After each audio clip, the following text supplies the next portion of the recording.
بھائیوں اور بہنوں اور بیٹوں اور بیٹیوں،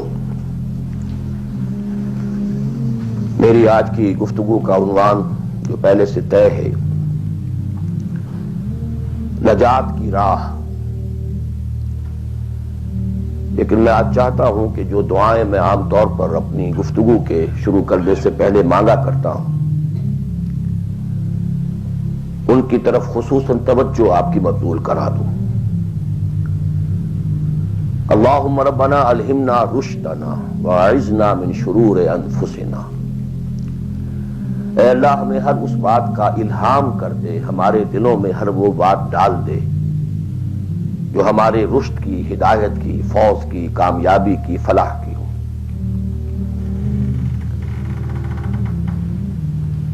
اللہم ارنا الحق حقا وارزقنا اتباعہ۔ اے اللہ ہمیں حق کو حق دکھا،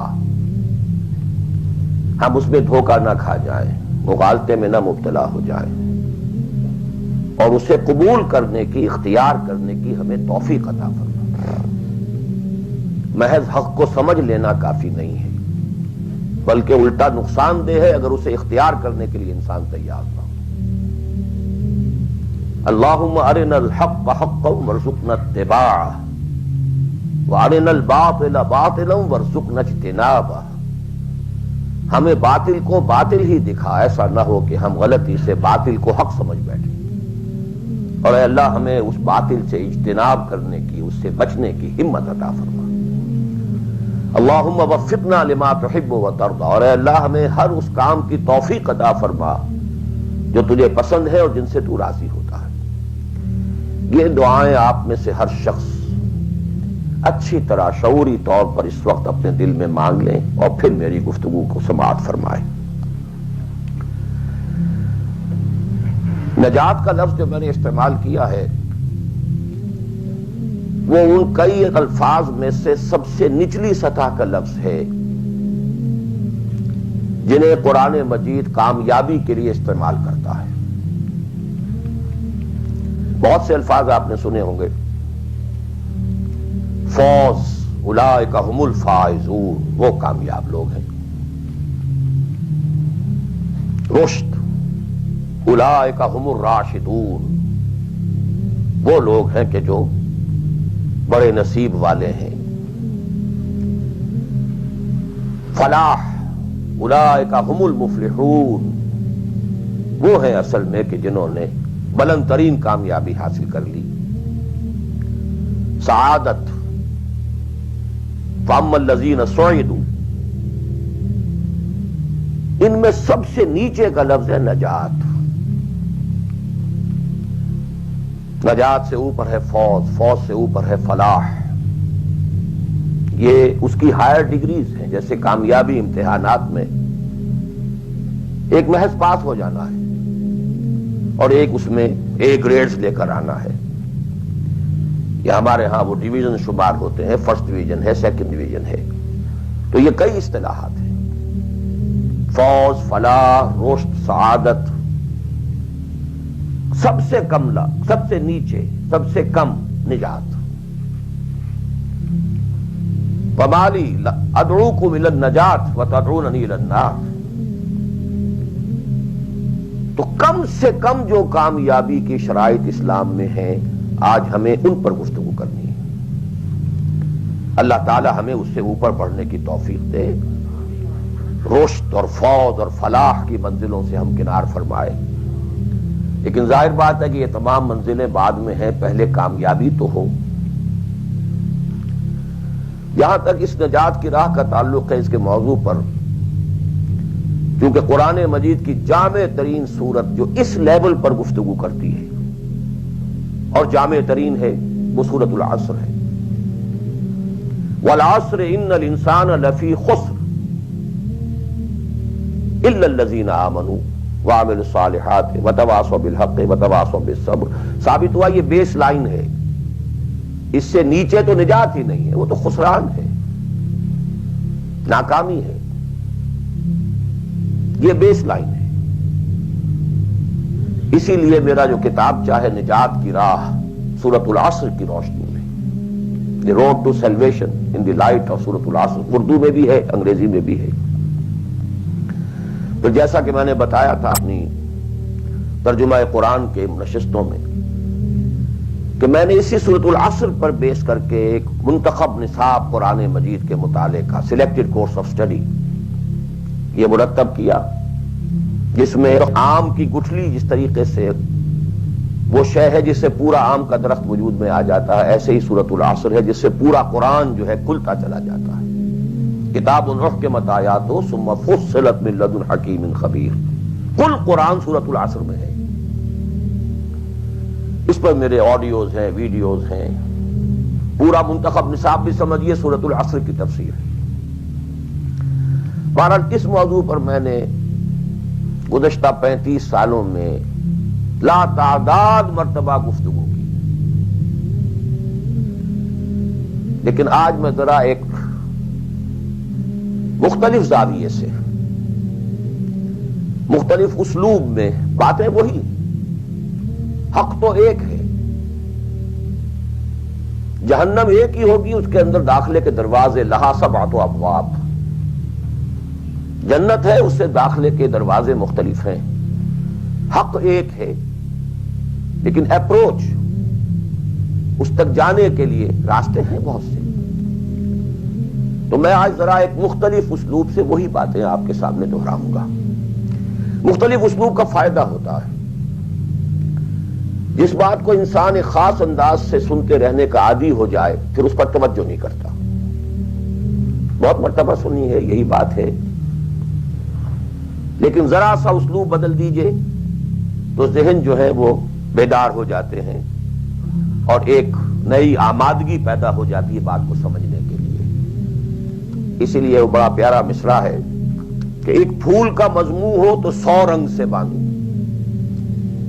بات تو ایک ہی پھول کو ڈسکرائب کرنا ہے، لیکن اس کو اس طرح سے کروں، اس طرح سے کروں، ایسے کروں، اور اسی کو قرآن مجید نے استعمال کیا۔ یہ اصل اسلوب قرآن کا ہے، کذالک نصرف الآیات، تصریف الآیات، آیات کو گردش دینا۔ ایک آیت میں ایک مضمون پہلے ہے، دوسرا بعد میں ہے، دوسری آیت میں دوسرا مضمون جو ہے وہ پہلے آ گیا ہے اور پہلا جو ہے وہ بعد میں لے آئے۔ یا ایھا الذین آمنوا کونوا قوامین بالقسط شہداء للہ، یہ سورہ نساء میں ہے۔ یا ایھا الذین آمنوا کونوا قوامین للہ شہداء بالقسط، یہ آپ کو سورہ مائدہ میں مل جائے گا۔ لیکون الرسول شہیدا علیکم وتکونوا شہداء علی الناس، یہ سورہ حج میں ہے۔ لتکونوا شہداء علی الناس ویکون الرسول علیکم شہیدا، یہ سورہ بقرہ میں ہے۔ تصریف الآیات، کذالک نصرف الآیات۔ تو میں آج کوشش کر رہا ہوں تصریف آیات کے اس اسلوب کو کسی درجے میں، قرآنی اسلوب ہے، اس کو کاپی کرنا بھی آسان نہیں ہے، کوشش کروں گا اس سے اپنی وہی بات جو آپ میں سے بہت سے حضرات کے سامنے اس سے پہلے بہت مرتبہ آ چکی ہوگی، لیکن نئے اینگل سے۔ وہ اینگل کیا ہے؟ اللہ کا، دین کا ایک ہی تقاضا ہے انسان سے، وہ تقاضا جس کے بارے میں ہم کہہ سکتے ہیں کہ 100 بات کی ایک بات، ایک بات۔ جیسے اردو کا ایک محاورہ ہے، ہاتھی کے پاؤں میں سب کے پاؤں، وہ اتنا چوڑا پاؤں ہے کہ وہ سب پاؤں رکھ دیں تو اس میں آ جائے۔ اس طرح سے ایک بدو صحابی آئے تھے حضور سے، انہوں نے ایک سوال کیا تھا کہ مجھے کل دین کی بات ایک جملے میں سمجھا دیجیے۔ آپ نے فرمایا ہاں ٹھیک ہے، آؤ، قل آمنت باللہ ثم استقم، that's all، اللہ پر کہو کہ میں اللہ پر ایمان لایا، پھر اس پر جم جاؤ۔ اسی طرح آج میں آپ سے دین کا کل تقاضا، اللہ کا کل مطالبہ، اور میرے ذہن میں وہ آیت آ رہی ہے کلا لما یقض ما امرہ، ہم نے ایک ہی تقاضا انسان سے کیا، اس نے اس کو پورا نہیں کیا۔ اور میرے ذہن میں اس وقت ایک سین آ رہا ہے، وہ جو پکچر بنائی گئی تھی حضور کی سیرت پر، the messenger of Allah, the messenger of God perhaps, اس میں دکھایا گیا ہے کہ ابو طالب بستر وفات پر ہیں، آخری وقت ہے، قریش کا وفد آیا ہے الٹیمیٹم لے کر کے، ابو طالب اب ہمارا صبر کا پیمانہ لبریز ہو گیا، یا تو اپنے بھتیجے کو روک لو ورنہ پھر آئیے اوپن، پھر ایک اوپن چیلنج ہے، کھلے میدان میں مقابلہ کیجیے۔ ایک جملہ اس وقت اس پکچر میں ہے جو کہا ابو طالب نے، one word, my nephew demand from you only one word. اس نے تم سے کیا تقاضا کیا ہے؟ تم سے دولت نہیں مانگی، تم سے مال نہیں مانگا، تم سے حکومت نہیں مانگی، کچھ بھی تو نہیں مانگتا، وہ ایک بات مانگتا ہے، ایک کلمہ تک مانگتا ہے۔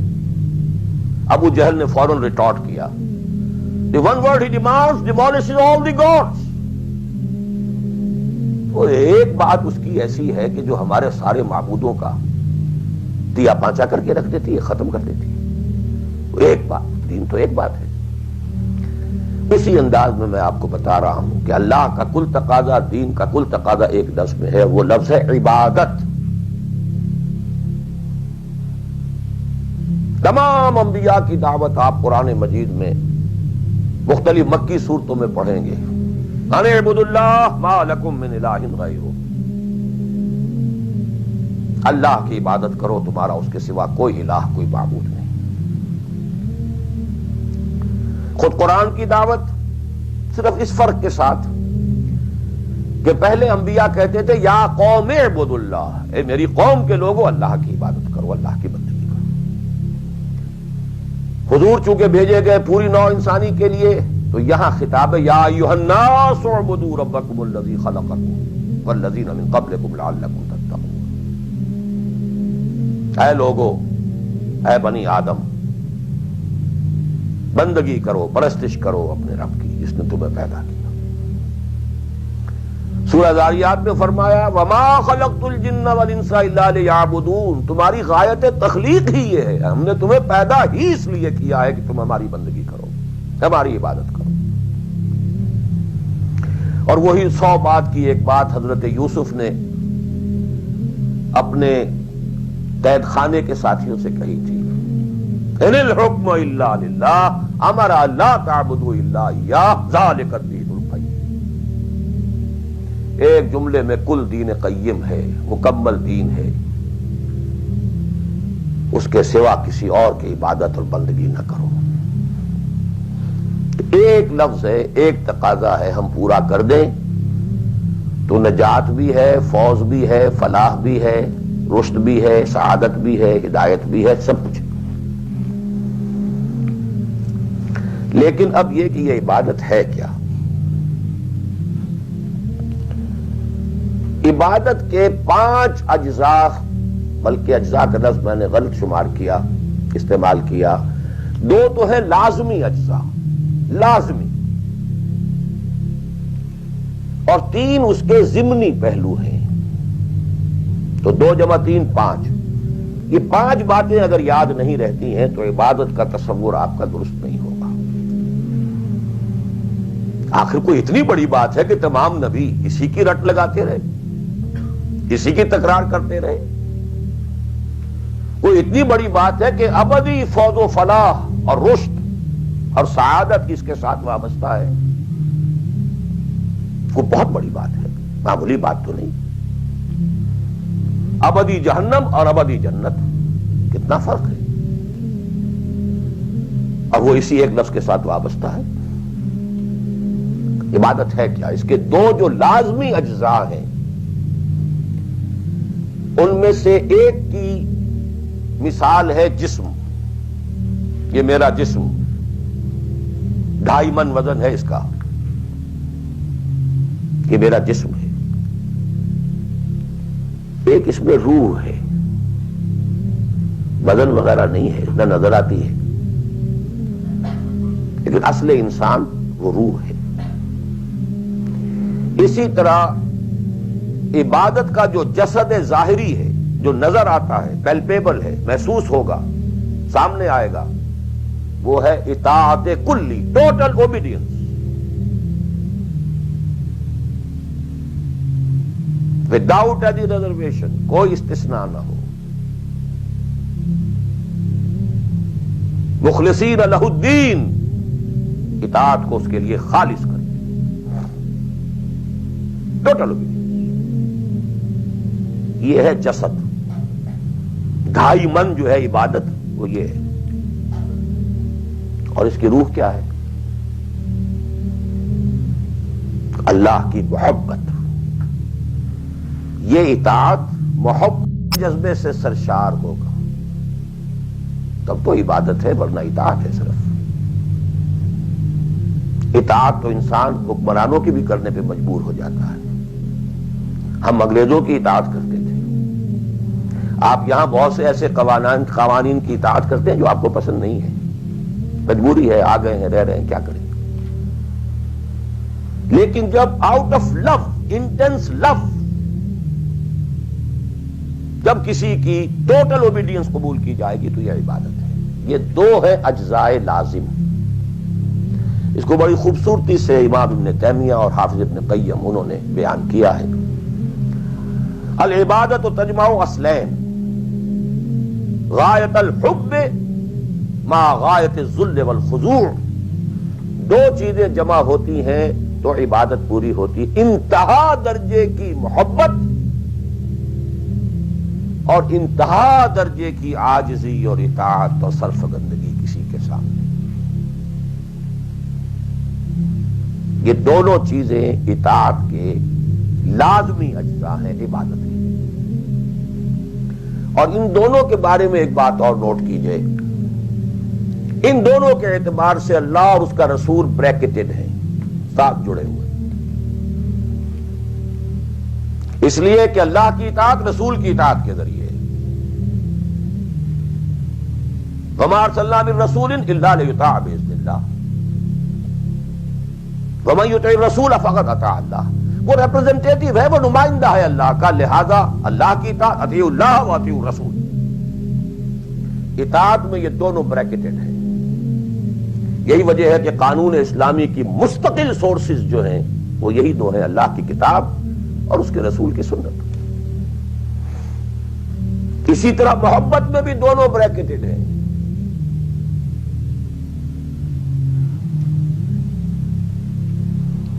اللہ کی محبت، اس کے رسول کی محبت۔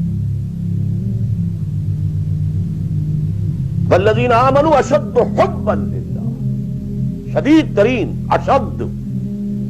ایمان کا لازمی تقاضا یہ ہے کہ شدید ترین محبت آپ کے دل میں اللہ سے ہو۔ اور حضور نے فرمایا لا یؤمن احدکم حتی اکون احب الیہ من والدہ وولدہ والناس اجمعین۔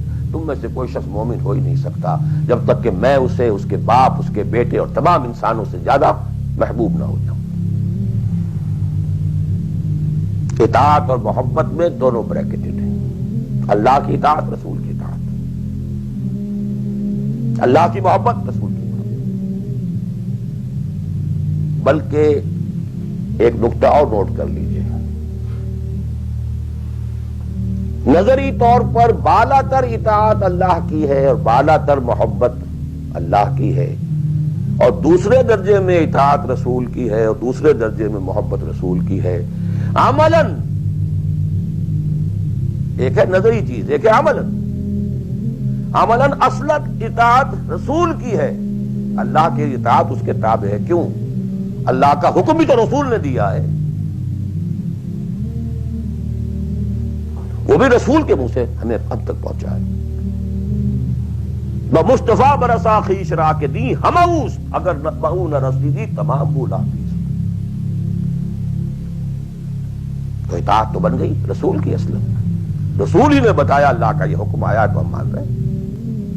اسی طرح بڑا پیارا مصرع ہے اقبال کا، از خدا محبوب تر گردد نبی، اللہ سے بھی کہیں زیادہ محبوب ہو جاتا ہے اللہ کا نبی۔ اس کی وجہ بھی ہے، اللہ کا ہم کیا تصور کریں، اللہ کی فیلنگز کا ہمیں کیا اندازہ ہو سکتا ہے؟ کوئی فیلنگز ہے کیا ہے؟ رسول کو ہم ایک ہیومن بینگ کی حیثیت سے ویژولائز کر سکتے ہیں۔ رسول کو بھی چوٹ لگی تھی، دل پر چوٹ لگی تھی۔ رسول کے پاس بھی بیٹی آئی تھی، بڑی پیاری بیٹی فاطمہ تو بضعۃ منی. ابا جان اب تو عام لوگوں کے ہاں بڑی فراوانی ہو گئی ہے. ذرا یہ دیکھیے میرے ہاتھوں پر گٹے پڑے ہوئے ہیں چکی پیسنے کی وجہ سے, میرے کندھے کے اوپر نشان پڑ گئے ہیں, مشکیزے میں پانی بھر کر لاتی ہوں. مجھے بھی کوئی کنیز کوئی غلام عنایت ہو جائے. ہم پوری طرح ویژوائز کر سکتے ہیں کیا فیلنگ ہوگی محمد کی اس وقت صلی اللہ علیہ وسلم.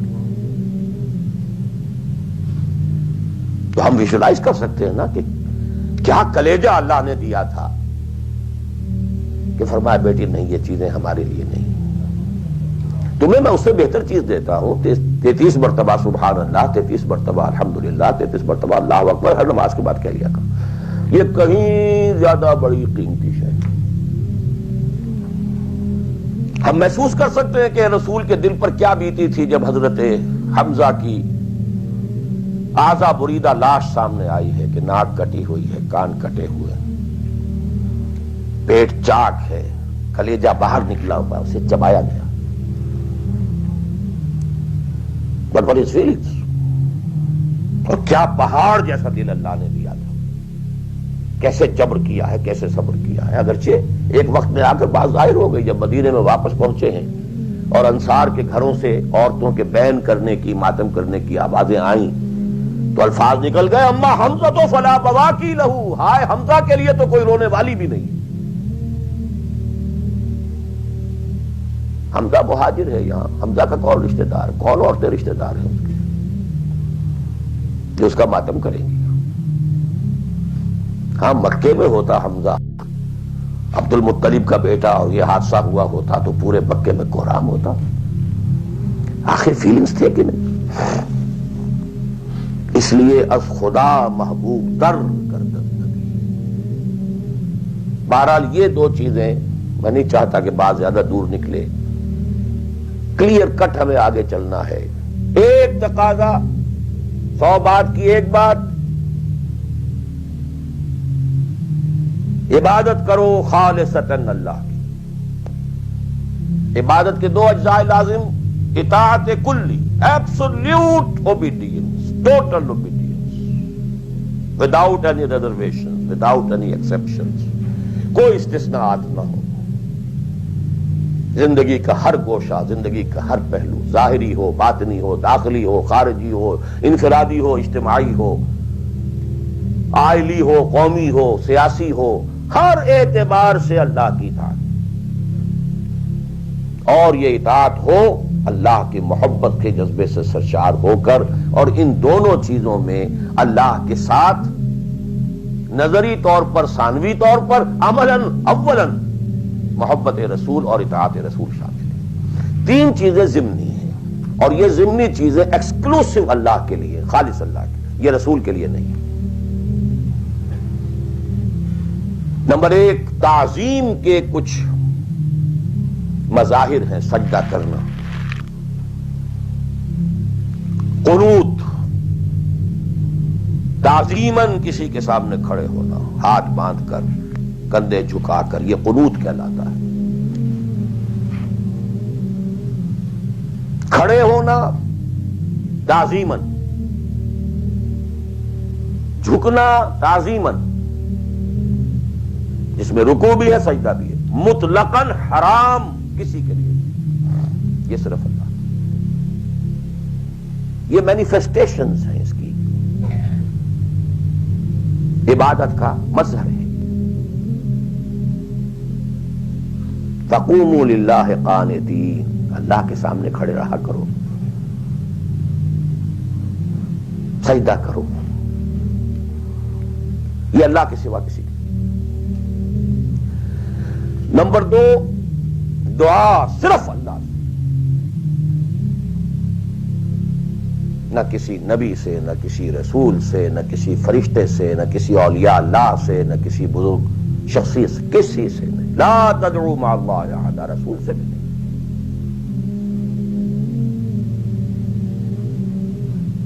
اب اس میں کئی الفاظ نوٹ کر لیجئے. استدعاء, استغاثہ, استمداد, استعانت, وہی مدد ہے. استنصار صرف اللہ. ہاں مادی قوانین کے تحت فزیکل ورلڈ میں ہم مدد مانگ سکتے ہیں، ذرا مجھے ایک گلاس پانی لا دیجئے، مجھے ذرا یہ کر دیجئے، معلوم ہے پانی ہے، یہ جائے گا لے آئے گا. لیکن بالغیب مدد کسی سے مانگنا، استغاثہ کسی سے کرنا، استعانت کسی سے کرنا حرام ہے. عبادت کو زیرو سے ضرب دے کر زیرو کر دیتا. نمبر 3، اخلاص و احتساب، صرف اللہ جو نیک کام کرے صرف اس کی خوشنودی کے لیے. یہاں تک کہ حضور کے سامنے ایک صحابی ایسے ہی محاورے میں رواں روی میں کہہ بیٹھے ما شاء اللہ و ما شئتا، جو آپ چاہیں اور اللہ چاہیں. فوراً ڈانٹ دیا، اجعلتنی للہ ندن، تم نے مجھے اللہ کا مد مقابل بنا دیا. مشیت صرف اس کی، وما تشاءون الا ان یشاء اللہ. کوئی نیک کام سوائے اس کی رضا جوئی کے لیے اگر کسی اور کے لیے کیا گیا، ریا ہے، سمعہ ہے، دکھاوے کے لیے ہے، شہرت کے لیے ہے، دنیا کمانے کے لیے ہے، لیڈری چمکانے کے لیے ہے، اقتدار حاصل کرنے کے لیے ہے، کوئی بھی اور مقصد اگر شامل ہوا، زیرو سے ضرب کھا کر پوری عبادت زیرو ہو جائے گی. احتساب، بدلے کی توقع صرف اللہ سے. یہ لفظ آپ خاص طور پر سنتے رہے ہوں گے ان دنوں بہت. من صام رمضان ایمانا واحتسابا غفر له ما تقدم من ذنبه ومن قام رمضان ایمانا واحتسابا غفر له ما تقدم من ذنبه ومن قام ليلة القدر ایمانا واحتسابا. ایمان کے ساتھ احتساب کیوں آ رہا ہے؟ اس کا اجر و ثواب سوائے اللہ سے اور کسی سے توقع نہ.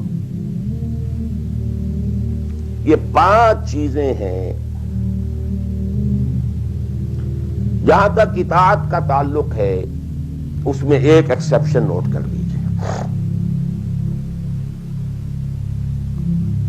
کہیں کسی وقت نسیان سے، خطا سے یا جذبات کے طوفان میں آ کر کوئی غلط حرکت کر بیٹھا، لیکن فوراً توبہ کر لیں، یہ مستثنیٰ ہے. میں نے 3 الفاظ کہے. خطا، آپ نہیں سمجھتے تھے کہ جو میں کرنے چلا ہوں یہ ڈس اوبیڈینس ہے، آپ کو پتہ ہی نہیں تھا، خطا ہو گئی. نسیان، بھول گئے. ایک وقت ایسا ہے کہ آدمی کے اوپر غفلت کا ایک پردہ پڑ جاتا ہے. حضور خود فرماتے ہیں انہ لا یغان علی قلبی وانی لاستغفر اللہ فی کل یوم 70 مرہ. میرے دل پر بھی کبھی کبھی حجاب سا آ جاتا ہے، میں روزانہ 70 مرتبہ استغفار کرتا ہوں. تو ہم اپنے حجابات پر حضور کے حجاب کو قیاس نہیں کر سکتے کہ نسبت خاک رابع عالم پاک، وہ کوئی اور شے ہے، یہ کوئی اور شے ہے. لیکن یہ کہ بار پڑتا تو پڑتا ہے، اس میں کوئی غلط حرکت سرزد ہو گئی. یا نمبر 3، جذبات کا کوئی ہیجان تھا جس نے کہ اوور پاور کر دیا، انسان کی قوت ارادی کو معطل کر دیا، کوئی غلط حرکت سرزد ہو گئی. لیکن پھر توبہ فوراً. انما التوبۃ علی اللہ للذین یعملون السوء بجہالۃ ثم یتوبون من قریب. جیسے ہی طوفان گزرا فوراً ہوش میں آیا، یہ مجھ سے کیا ہو گیا. لا الہ الا انت سبحانک انی کنت من الظالمین. ربنا ظلمنا انفسنا وان لم تغفر لنا وترحمنا لنکونن من الخاسرین وان لم تغفر لی وترحمنی لاکونن من الخاسرین. یہ دعا رہے، گڑ گڑا کر اللہ معاف کر دے. It will be written off. It will be expunged. محو کر دیا جائے گا. یکفر عنہ سیئاتہ، اس کے معنی یہی ہے. ہاں اس کے برعکس اگر ایک گناہ بھی جان بوجھ کر مستقلاً کرتے رہے، ایک، باقی ساری 99% عبادت ہو رہی ہے، ایک حرام شے کو اپنے لیے حلال ٹھہرا لیا، شعوری طور پر، ارادی طور پر مداومت کے ساتھ اس کے اوپر ڈیرے جما لیے، وہ ایک گناہ جو ہے وہ پوری عبادت کو زیرو سے ضرب دے کر زیرو کر دے گا، اور خلود فی النار، آگ میں ہمیشہ رہنے کی وعید. بلا من کسب سیئۃ واحاطت به خطیئتہ فاولئک اصحاب النار هم فیہا خالدون. ان پوائنٹس کو اچھی طرح نوٹ کیجیے. خطا خطا میں فرق ہے، گناہ گناہ میں فرق ہے. ایک گناہ غیر شعوری طور پر ہو گیا، خطا سے ہو گیا، نسیان سے ہو گیا، وقتی طوفان جذبات کا، کسی ایسی محفل میں تھے، مجلس میں تھے، کھو گئے، غلطی ہو گئی، فوراً متنبہ ہو گئے فوراً. یہ اور ہے. جیسے کہ آدمی، مجھے اچھی طرح یاد ہے ایک مرتبہ، اور میں بھولتا نہیں اس واقعے کو، میں میڈیکل کالج میں پڑھ رہا تھا تو ایک سائیکل پر جا رہا تھا کالج، اور سلپری تھی روڈ. جب سائیکل سلپ کرتی ہے تو پتہ نہیں چلتا میں کب گر گیا. گرا ہوں لیکن مجھے پتا اس وقت چلا جب اٹھ چکا تھا میں، جب میں گرا تھا. کیونکہ آدمی وہ پڑا نہیں رہتا، فوراً اٹھتا. یہ جو ہے فوراً اٹھنا، ثم یتوبون من قریب، یہ بھی بعد میں معلوم ہوتا ہے کہ میں گرا تھا، جبکہ اٹھ چکا ہوتا ہے. اتنا انسٹنٹینیس ہوتا ہے. یہ ہے یتوبون من قریب. اور اس کو اللہ نے اپنے ذمے، انما التوبۃ علی اللہ، اللہ کے ذمے ہے یہ کہ وہ ایسے شخص کی توبہ قبول کرے. انما التوبۃ علی اللہ للذین یعملون السوء بجہالۃ ثم یتوبون من قریب. بہرحال یہ ایک اس کی ضمنی بات تھی کہ اطاعت کلی کے ضمن میں ان دونوں چیزوں کو ذہن میں رکھیے. گناہ کا ہو جانا، کل بنی آدم خطاؤون وخیر الخطائین التوابون، التائب من الذنب کمن لا ذنب لہ. بہت اس میں ہمارے لیے پر امید باتیں کہی گئی. اللہ کو اپنے گناہگار بندے کی توبہ سے اتنی ہی خوشی ہوتی ہے جتنی کہ اس شخص کو ہوئی جو ایک صحرا میں سفر کر رہا تھا. ایک ہی اونٹ تھا، اسی پر اس کا پانی تھا، اسی پر اس کا راشن تھا. تھوڑی دیر کے لیے سستانے کو لیٹا، آنکھ کھلی تو اونٹ غائب. دوڑ رہا ہے مشرق میں، مغرب میں، شمال میں، جنوب میں، تھک ہار کر بیٹھ گیا ہے. اب وہ موت کا انتظار کر رہا، نہ پانی ہے، نہ کوئی غذا ہے، نہ کوئی سواری ہے کہ اس صحرا لقدق صحرا سے نکل سکے. کہ اچانک دیکھتا ہے کہ اونٹ تو کھڑا ہے، موجود ہے. تو اسے اتنی خوشی ہوتی ہے کہ وہ کہتا ہے اللہ تو میرا بندہ، میں تیرا رب.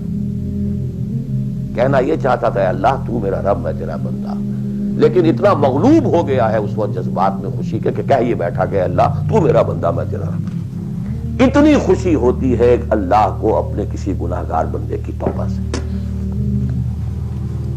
تو یہ وہ ہے وہ مسئلہ، عارضی، فوری، لا علمی، جہالت، طوفان یا کسی ماحول کے فوری اثر کے تحت کوئی غلطی ہو گئی، فوراً توبہ کی. لیکن یہ کہ اگر جان بوجھ کر کانشس ڈیسیژن ایک حرام شے کو بھی اگر مستقلاً اختیار کر لیا، بلا من کسب سیئۃ واحاطت به خطیئته فاولئک اصحاب النار هم فیہا خالدون. اب آئیے نیکسٹ، میں جسے آج ایک نیا اینگل کہہ رہا ہوں وہ کیا ہے. دیکھیے اطاعت کے دو پہلو ہیں، انفرادی اور اجتماعی. مجھے مراد کیا ہے؟ ان کی ریشو پروپورشن مختلف ہوگی.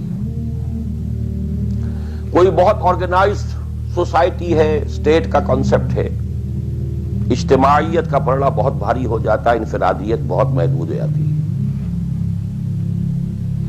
کوئی بڑی پریمیٹو سی سوسائٹی ہے، آرگنائزڈ اسٹیٹ نہیں ہے، تو انفرادیت کا دائرہ وسیع ہوتا ہے، اجتماعیت محدود ہوتی ہے، ان ویریس پروپورشنز. لیکن پہلے ان کو آئیڈینٹیفائی کیجئے، اس سے میری مراد کیا ہے. ایک وہ اللہ کی اطاعت ہے کہ جو ایک انسان کے اپنے بس میں ہے، وہ کر سکتا ہے. چاہے بھوک آ جائے، فاقہ آ جائے، نقصان ہو جائے، جان کا اندیشہ ہو جائے، یہ کر سکتا ہے. ایک وہ اطاعت ہے جو کسی صورت کر ہی نہیں سکتا جب تک کہ اجتماعی ماحول نہ بدلے. کتنا ہی سنسیئر ہو، کتنا ہی نیک ہو، کتنا ہی فیصلہ کر لے، کر ہی نہیں سکتا. وہ اس کے ہاتھ میں ہے ہی نہیں.